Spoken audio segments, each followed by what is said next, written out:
Hi, Fit Moms. We have a special interview today, and you know those people that you can just listen to and they make you feel at peace just by hearing their voice and what they have to say? Well, that's Amelia. She is going to bless you today as we discuss how to have peace in your health journey. And I think this is perfect timing as we are knee deep in all of the holiday things. I hope that you feel encouraged that you can have peace in this journey amidst everything you have going on right now. So maybe grab a cup of coffee, go find a place without all your people, and just sit back and relax and enjoy today's episode. Hey, welcome to the Kingdom Fit Moms podcast, where we believe that you can go on a journey to lose weight for the last time. I know you've tried all the things and you may not believe me yet, but when you do weight loss the Kingdom Fit Moms way, everything changes. You're in the right place if weight is constantly on your mind, you're confused about food, you're missing out on memories, and maybe even putting your dreams off for another day because this weight struggle is no joke. We're a community and we're on a mission to invite God into this weight loss journey so you can shed the burden and shine your light. I want you to start living and believing in the version of yourself that heaven sees. Let's get started. Hey, Amelia. Welcome to Kingdom Fit Moms. So fun to have you here today. We've only been talking about this for a long time. The universe or whatever you want to say was not in our favor of getting this podcast done, right? But here we Right. are. Something was not in favor, that's for sure. Something was not in favor. And it's funny because between us, there are, let me see, 11 kids. And somehow, right? Yeah, I was like, did I count that right? you Somehow did. it's 9 o'clock at That's night. what that was what I was so amazed by was that you could do that math at 9 p.m. Right. Here we are. So we're doing the thing. We're gonna have a fun conversation today. Amelia, how long have I known you now? A few years? Oh man, it's probably been at least 4 years, right? Three? How long have you been in the house you're in? 4 years. 4 years. So I think like We it just was within the first year that you lived in that house. So no. So yeah, yeah, it's I crazy. love that. Time flies. So yeah, we're Amelia is I we wanted to have Amelia on the podcast because she's also passionate about health and she has a lot of fun things that she's doing in her world Yes. and balancing 7 kids and homeschooling. So we could have another podcast about how we maintain our sanity, right? But today, Right. that's not the topic. Well, kind of, I guess. It's it is. It is the topic, I guess. But also, yeah, we could go on a whole thing for a long time, I think, about whatever maintaining your sanity actually is. Because I don't think any of us are actually doing that. Yeah, true. But that's kind of the point. Yeah. When you get to like, I always said, um, three was really hard. Three kids was really hard for me. But once you hit four, like you kind of lose your mind and you stop caring as much. So it's like, True. you know how like the kingdom of God is upside down? Like you have to be low to, be raised up or whatever. I always think about that when it comes to kids. Like you think that you should have your life together when you have two, but somehow when you have four, you have your life way more together than you ever did with just two. Yeah. I think it is that you just stop caring. Like people keep asking me the question, how is Bo sleeping? And, when I had one kid, I'd be like, oh my gosh, I never sleep. And now I'm like, it's fine. I don't really care. I had a mentor once tell me like anxious parents make for anxious children or anxious parents make for anxious babies. And I feel like I've seen that as super true because each additional kid that I've had, I've been less anxious and they've been less anxious. Yeah. Isn't that funny? They It's so funny. pick up on us. Well, tell our Yeah, audience a little bit about you. Who are you, Amelia? And tell us a little bit about life. I love that. Um, Hi, I'm Amelia. I am, let's see, I'm 35. I've been married to my husband, Zach, for it will be 11 years on Friday, Oh, happy which is anniversary. so fun. We have 7 children, ages 10 and under. We have 5 biological children and then 2 heart babies is what I call them. We adopted 2 babies from out of foster care, and I mean they're all my babies. But that's kind of how the breakdown works. So I think one of the most interesting things about me is that we got married September of 2014. We started the process to get licensed as foster parents in October of 2014. In November of 2014, we found out we were expecting our first. Oh my And gosh. then and then a month or 2 before we had our first biological child, we got licensed. And when he was just 5 months old, we brought home our first newborn placement from the hospital. And when the boys, they were 5 months apart, when the boys were 2, I had 2 2-year-old boys, which was special. And we had Good our way to put it. second biological daughter this time. And just 5 months after she was born, we brought home our son's half sister from the hospital as a newborn as our second long-term foster placement. And so we had the first 4 really quickly, um, within 2 years. And all I can say is I don't really remember much about January through like April and May of 2018. I just like, talk about lack of sleep. Anyways, so that's kind of my family dynamic. We homeschool all but one of our children. Um, One of my adopted kiddos just needs some what I call controlled freedom.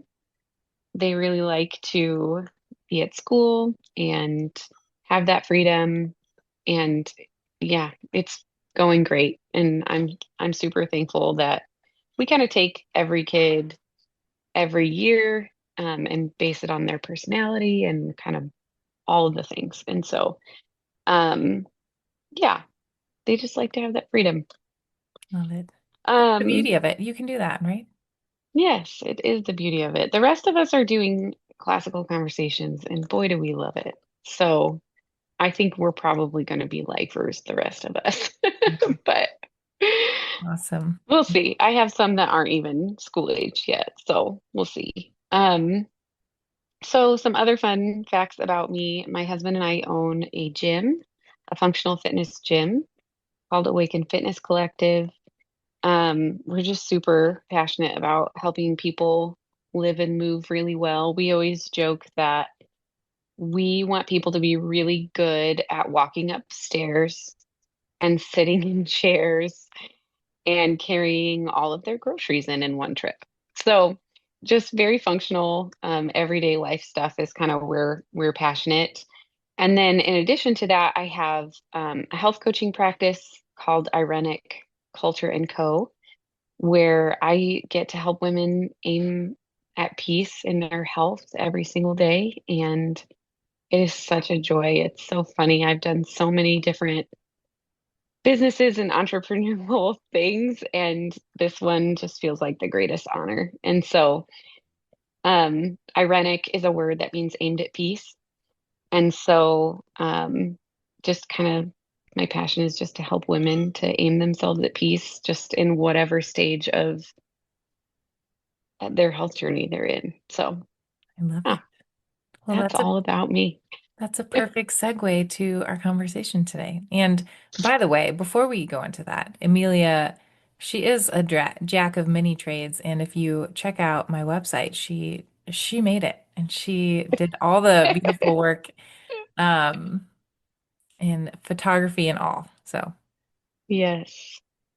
Your website is still one of my favorite websites I've ever done. okay, so let's talk about, do you say Irenic? Irenic. Irenic. Irenic. Let's talk about this Irenic health journey. So, I think that peace in a health journey is a little countercultural because the fitness world is very much like arrive at your goal weight and do more Mm. and get to the next thing. And anyway, so what do you tell our audience? What do you think it means to have peace as you pursue health? What I think it means to have peace is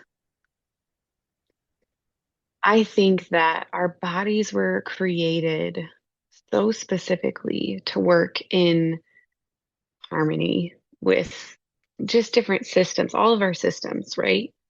And so when I think about being aimed at peace when it comes to our health, it's really like being in tune with what your body needs and where your body needs to go. And even, I would even say, like understanding where your body has come from is such a huge key to that, too. I would never, ever recommend a calorie restriction diet to someone who has struggled with eating disorders their whole life. And I think, something like calorie restrictions for someone who has struggled with eating disorders in their history, that's not an unattainable goal. That's just not the first step I'm going to take them on in the journey because, they're more than likely their body is holding on to weight because it's saying, like, I never want to feel that unsafe again. And so, to me, being aimed at peace in our health is really understanding, like, what does health look like? What does it feel like?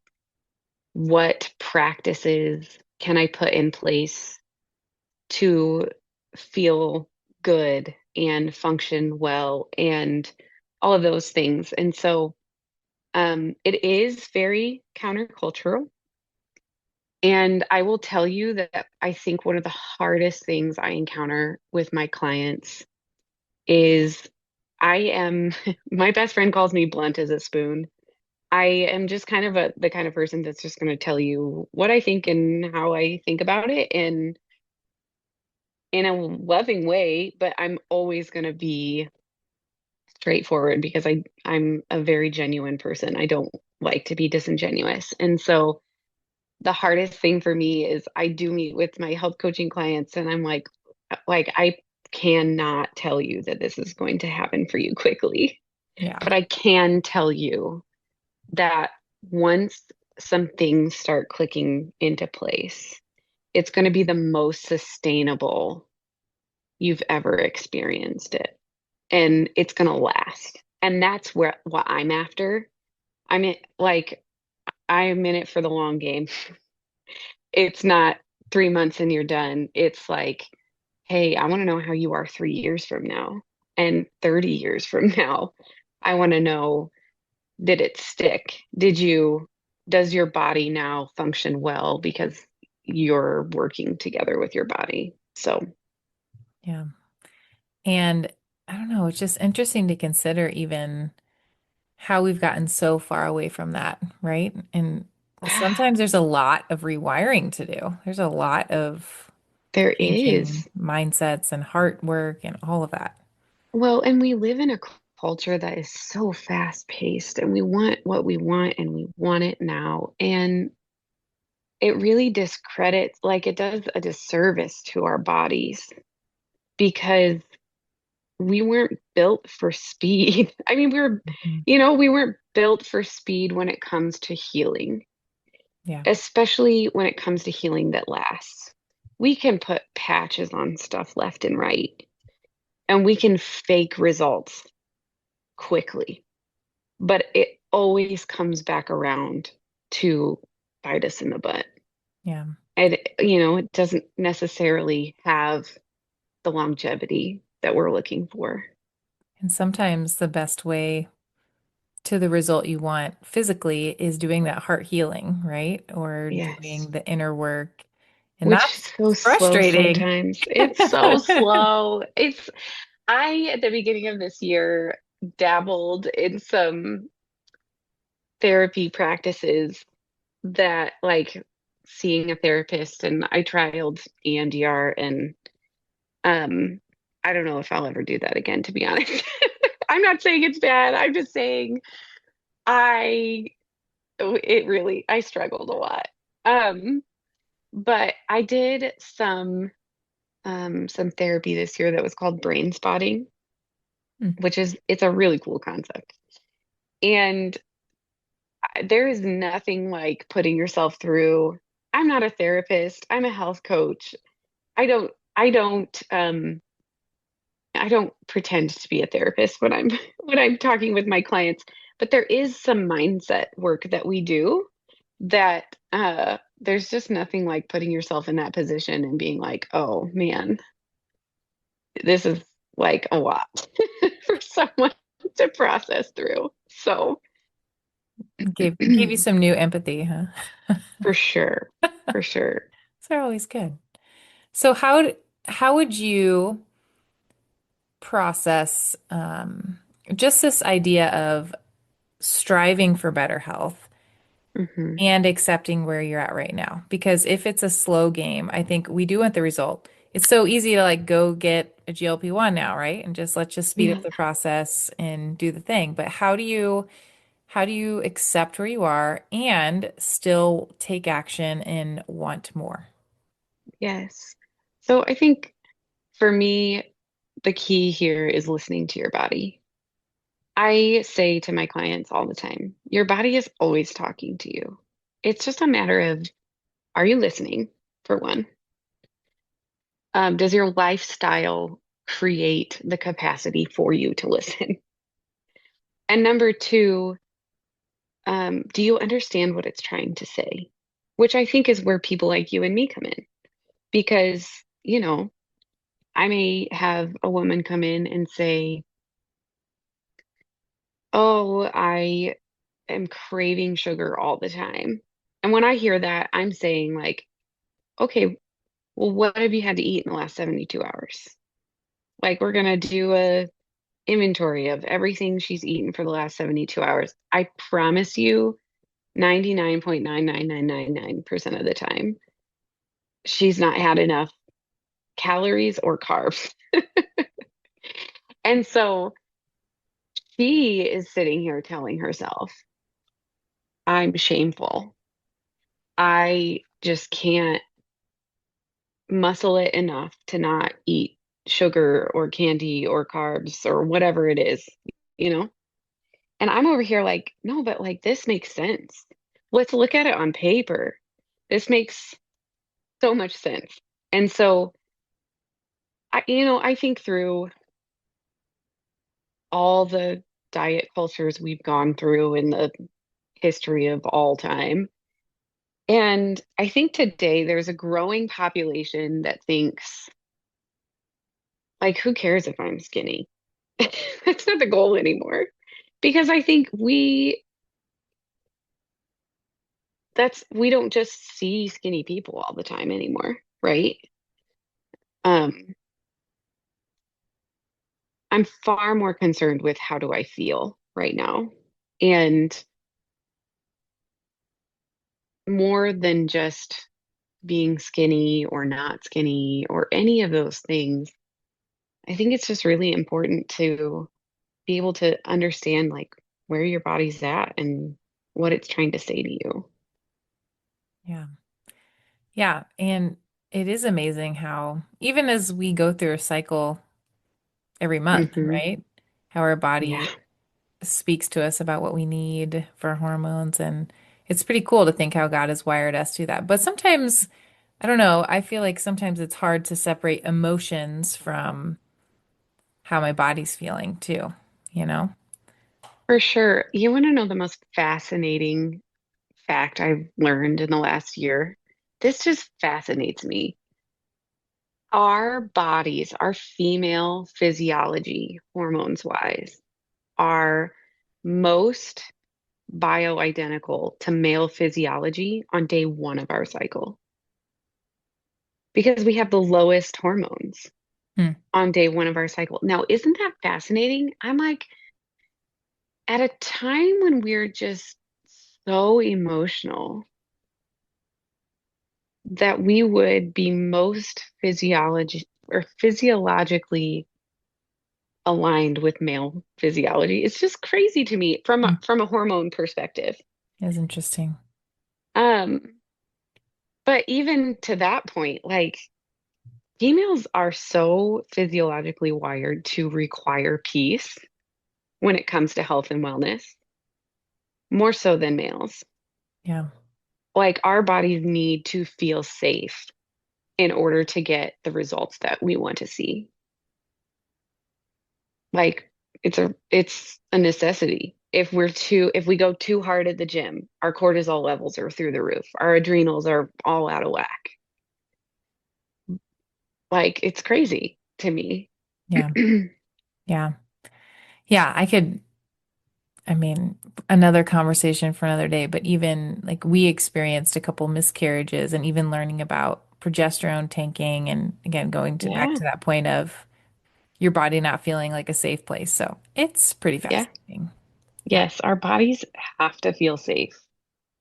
They Yeah. just have to. So one of the ways that I have a good friend of mine and a mentor, her name is Leslie Burris. She has often talked about using the term weight loss. I think this is really interesting. Somewhere, someone did a study about the using the words weight loss, and when you use the word loss, your body thinks like, "Oh, I've lost something. I need to find it again, or I'll have to come back and find it." And so she kind of coined the term weight release, and that's what I like to use because it insinuates that your body has to feel safe enough to release it. Like, Hmm. this doesn't serve me anymore. The example I'll give is my most recent birth. I had a really, really traumatic pregnancy. My first trimester was really traumatic, and like post that really translated to how my postpartum went because my body this time around hasn't released the weight like it has in years past. Like I said, a really traumatic first trimester. And so it takes time to come back from things like that. Like in my first trimester, I almost died. And like if I'm being gentle with my body, I know that in time it's going to feel that safety again. Especially with like the proper nourishment and structure and schedule, it's going to release that weight when it's ready. And I've already seen that in like different phases. And sometimes it feels like you're waiting and waiting and waiting, and then all of a sudden, like your body feels safe enough and it will start releasing some of that weight. Um, and so I mean, back to your original question, like, how do you navigate that? It's You have to be patient. It's not going to happen as quickly as you want it to. Womp womp. Bad news. I know. I once told one of my health coaching clients that, and they were like, "You could have led with that." And I was like, "Would you have stayed if I did?" Right. You gotta drop that bomb later, right? Right. I gotta give you some time to like adjust to the shock factor of like you might want to go gluten free. You might not want to eat a Snickers bar every night, you know. Yeah. Yeah. Well, how do we bring it down to earth? You know, like how do we take this idea of being rooted in peace Mm, and instead of striving or feeling stressed about doing all the things, how do we make it into daily practices? yeah. I think I think we I think we first have to evaluate like, okay, in this moment, how do I feel right now? Am I stressed out of my mind? Do I even have capacity to choose hard things right now? Which is good for us, right? Doing hard things is really good for us. But um, your yes is only ever as good as your no. And so when it comes to peace, I think um, it just requires a self-evaluation in some ways of like, am I choosing things that are even for peace? You know, am I saying yes to everyone because I'm afraid everyone's gonna judge me if I don't? Like, that's a good way to guard your peace is like, I don't have to serve everyone in every season. Hmm. Um, Christ paid a really high price for our peace. He did. And scripture talks about how that peace is always available to us. It never has boundaries around when peace is available to us, in what circumstances. It's in all circumstances that peace is available to us. And so um I think it just requires this like self-awareness to evaluate, am I choosing to have peace or am I choosing to be dysregulated and discombobulated and constantly hurried and frazzled? Even, I mean, again, I want to talk about countercultural. Like, we work 60-hour work weeks and say we don't have time to go to the gym. It's like, is that a requirement for our life? I think a lot of times in seasons when I've gone through um, more of that mentality, it's been more about either not wanting to feel the reality of where my heart was at, um, or in search of feeling something that was not meant for me in that season, importance or whatever. And so, yeah, just when it comes to finding peace, I mean, yes, we should be reading scripture and we should be spending time in God's presence. All of those are things that help us to stay rooted in peace. But do we even have the capacity for it? Yeah, I love that. I think that saying yes to too many things is probably, I don't know, from what I see and experience, it's too many yeses to things that we think are important, or like a Right. major peace sucker, right? Yes. Well, and as a serial entrepreneur, it can be really hard to find that balance and find the structure that's going to work and flow and all of that. And I think sometimes it literally is just a matter of telling ourselves, like talking ourselves off the ledge. And in a way, when I have a deadline and I'm not going to make the deadline, I can literally just sit here and take a deep breath and be like, this doesn't say anything about me as a person. And people are so much more gracious than we give them credit for. Yeah, for sure. Just to be like, to text and be like, hey, I am gonna send this to you late. I'm really sorry. Um, Especially when you're genuine about it. If you're like flippantly constant, if you are in a rhythm of life where you are constantly having to tell people like, hey, this is late and that's late and this is late, then you've probably said yes too many times. Red flag. But right, red flag. But also, do you ever do that thing where you like get a text message from someone and you're like, I'm going to answer them later, and then 3 weeks go by and you're like, I didn't do that. Like, I want to Many live in a times. society where that's okay. And I think Mhm. we do, but I don't think our immediate, like, I don't think we allow it for ourselves, if that makes sense. And so I think simply telling yourself, like, this is not a make it or break it situation. Like, this is not going to change who I am, or, yeah, I Yeah, don't know if I'm making any sense now. no, I agree. And I think even You said something earlier that just reminded me of like uh, there's just a lot of shame associated with, how did I let myself get to this point? And so being Yeah. able to be in tune with the moment and be like, okay, I have a body and it is good, and I can Yeah, let go of the past and I can move forward. It's like this balance of being empowered and being okay with where I'm at, right?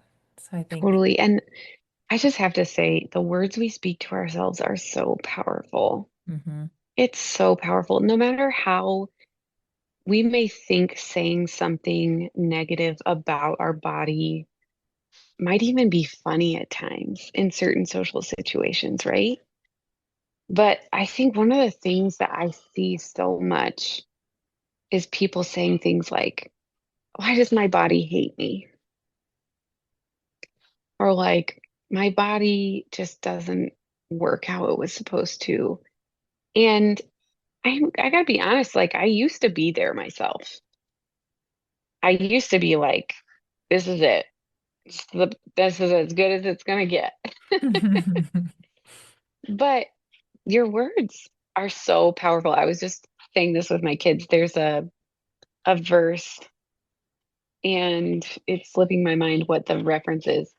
But it's one of the translations says, "Your words are so powerful that they will kill or give life."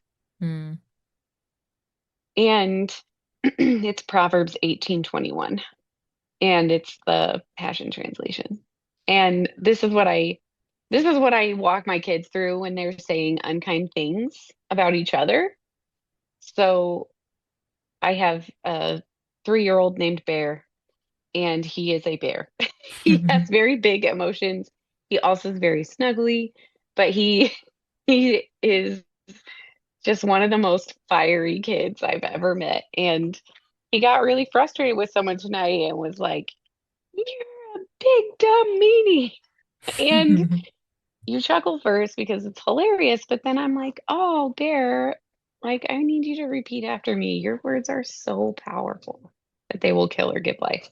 And that's the same thing that we do to ourselves. Like we call ourselves fat, or we say our bodies hate us, or yeah, we're not kind to ourselves all the time. And it makes me think of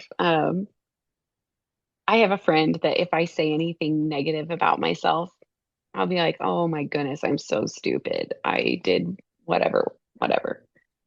She'll be like, "Don't talk to my friend that way," or "Don't talk about my friend that way."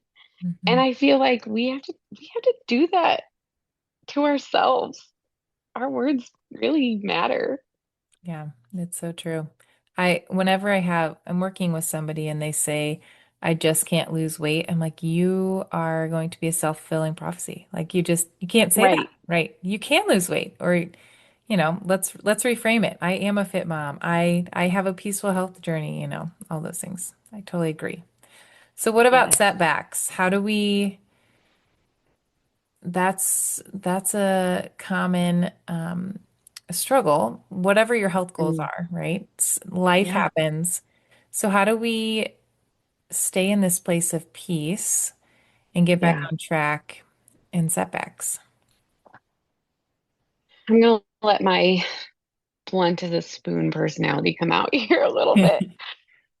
I think there's kind of two things. And the first thing's gonna seem a little against peace, but it's actually not. One of the most kind things we can ever do to our or for ourselves is to be honest about where we've been. And I think that often looks like evaluating ways in which we may have compromised our body in the past. So, for example, if someone comes in to me and we're doing this evaluation, this intake, and I ask them, what kinds of diets have you put yourself on in the past? And let me be clear, you don't know what you don't know until you know it. And so this is never, ever, ever a shame game. And I'll often preface that. But what I really want to look for is like reasons why hormones may be off, imbalanced, reasons why um, excess weight might hang around. It really gives me an idea of how long it's going to take, even though every person's totally different and all of that. It really gives me an idea of like how long is it going to take for this person to truly heal their body based on what extremes they were willing to go through before. And so I had a client one time tell me that they had been on a really restrictive diet that like they could only eat 800 calories per day for months on end. And um, this person was really struggling to let that weight release itself. And there was just a lot of like hormonal imbalances. And so it was going to take a little bit longer. And so I think the hard thing in that is it doesn't even feel like a setback. It just feels like you never really get started. Mm, And that can feel like really hopeless. And so the first part is really just evaluating like, okay, what have I tried before and what is new research telling me that may have contributed to my current present circumstances. Um, and then from there, I think that we have to remind ourselves that a number on a scale is just one of a dozen or 2 dozen or 3 dozen or hundreds of measurements of success when it comes to health. What's your mind like? I care far more about you feeling good mentally, emotionally, spiritually than I care about what the number on the scale says.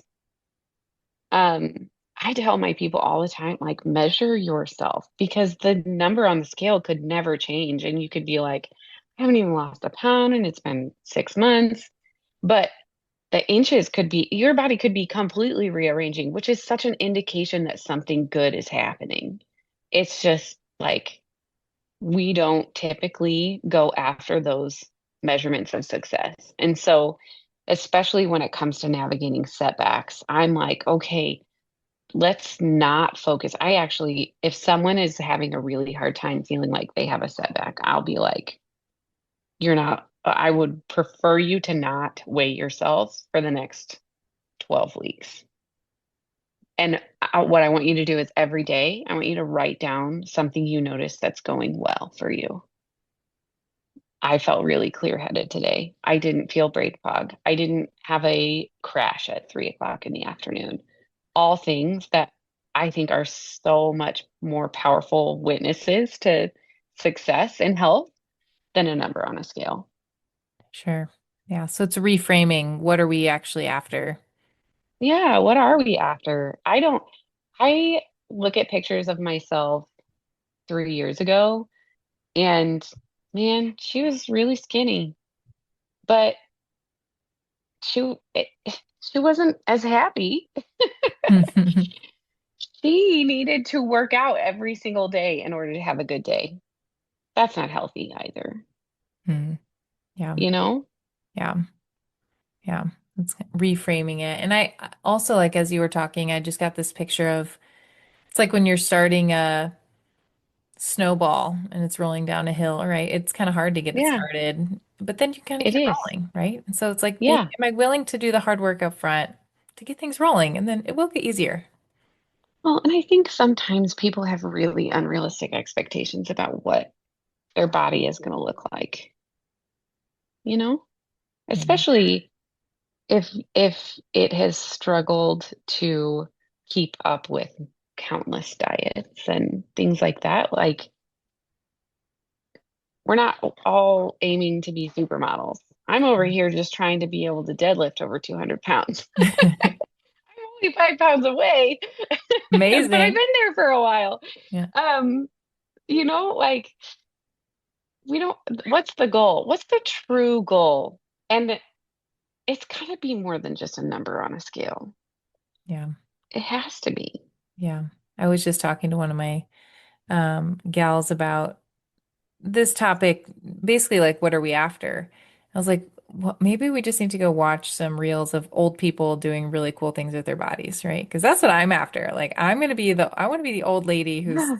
running and jumping and able to do all the things. Let me tell you what one of the hardest things for me is. One of the hardest things for me is when someone comes in to tour our gym and they're really young. I mean, you've been to our gym. Our gym is predominantly 50 and older female. We have males, we have younger than 50, but that's like predominantly the demographic of our membership.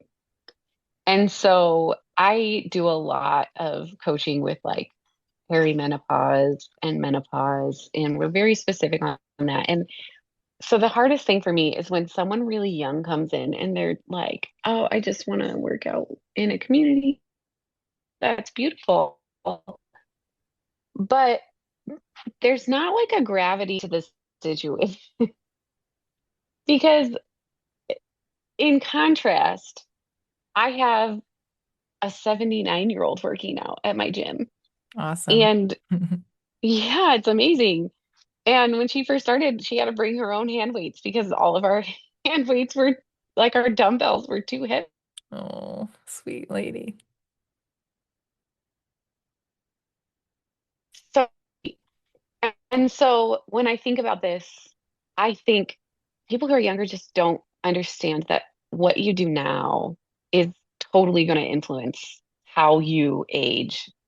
Like you may be young, but it doesn't last forever.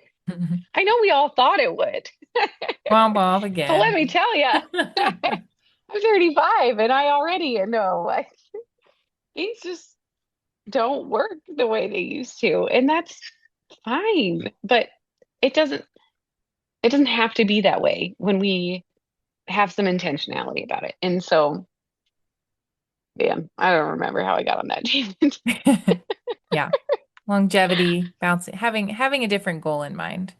Yes, a different goal. And like all of us, we want to be able to have our independence when we're older. Like when I'm 80, I don't want to live in a nursing home. Hmm. I want to be able to walk up and down stairs. I went for a walk in my neighborhood the other day, and we're pretty new to the neighborhood. And so I was walking on this street that I hadn't really ventured to walk down, and there was this sweet old couple, and it was a husband and wife, and he was in a wheelchair, and she was getting him out of their minivan and wheeling him up this really steep driveway that they had and getting him like up the stairs into the front door. And I was like, I want to be her, not him. Mm. Like, I want to be strong. And, I don't want to be dependent on someone to get me inside the house and out of the car. And what we do now massively impacts what the ending of that story looks like. Yeah. It's hard to convince a 29-year-old of that, right? 'Cause we did. Right. That was the same. Sweet people that they Invincible. are. Yeah. I know. So as we close, what is there a certain scripture or reminder that you come back to anchor yourself in peace when you're having a Hmm. hard day or a hard season? Have you ever listened to the Dwell app? A little bit. I love the Dwell app. I think it's so fun to listen to scripture with ambient music in the background. I'm such a creative and such a bent towards worship that like if I can listen to scripture and have music going at the same time, it's all good.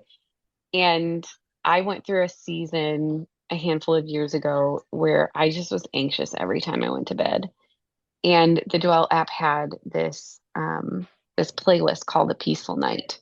It was like all of the scriptures that reference peace. And my favorite one was John 14:27 that says, "Peace I leave with you, my peace I give you. I do not give to you as the world gives. Do not let your hearts be troubled and do not be afraid." I think just as believers, we don't we don't live in the world and we don't operate in the world like the world. We, in everything, in every aspect, not just in our church life and our home life, but even in our internal life and in our health and our wellness, we don't operate as the world does. And, if we can find peace in our health, we look so different, but we look so much more attractive, I would say. Mm. I mean, think about the people in your life who you've looked at them and you're just like, they're so confident and not arrogant. There's a definite difference there. It's just like, have you ever been so insecure that you've seen someone walking around and you're like, man, I wish I was as confident as she was in my own body? Like, that's what peace has to offer us when it comes to our health. Is like, I'm a work in progress, but I'm I have so much peace about where I'm at and how I'm getting there because I know it's he's got me. He's got me. We don't have to be at the end or arrive, right? We can just be. I think Yeah. one of the biggest lies our culture tells us is that there's a rock bottom. Mm. There's no rock bottom. It can always get worse. Yeah, wow, what an encouraging thought. But really, like, there's no rock bottom. Like, that's you can't wait until things are like no longer okay to start. Just start. Yeah. And like pick one thing. Yeah. Pick one practice to work through because it's all practicing. I think that's the thing that I am I am always encouraging my people to think just practice. Like just practice it. Practice walking, practice lifting weights. Don't expect yourself to do it perfectly. Don't expect yourself to be way further behind or way further ahead. Don't look at someone that's next to you and be like, well, why am I not on the same path as her? Like, just practice it in your own way, in your own time, and your body will follow suit Yeah. 100% of the time. Yeah. If you're patient enough to remain consistent, right? Yes. Love it. Yeah. It's really hard, but it's worth it. It's so worth it. Well, thanks, Amelia. Thanks for hanging out today. It's fun having Yeah. a Thanks for having conversation. me. I really appreciate it. And it's awesome having a conversation about peace right before bed. And Yes. we're gonna like, Yes. And if you're looking for something, just go listen to that Peaceful Night. yeah, I love it. you have your voice that makes me feel peaceful and I'm gonna have a good night's sleep, right? No waking, no Yes. babies. So Yes. I love it. well, we'll have everything about you in the show notes too, so our Okay. people can find you and connect Okay. with you. But yeah, I just appreciate you hanging out tonight and blessing our audience. I think it's a conversation that needs to be had, and yeah, thanks for sharing your wisdom.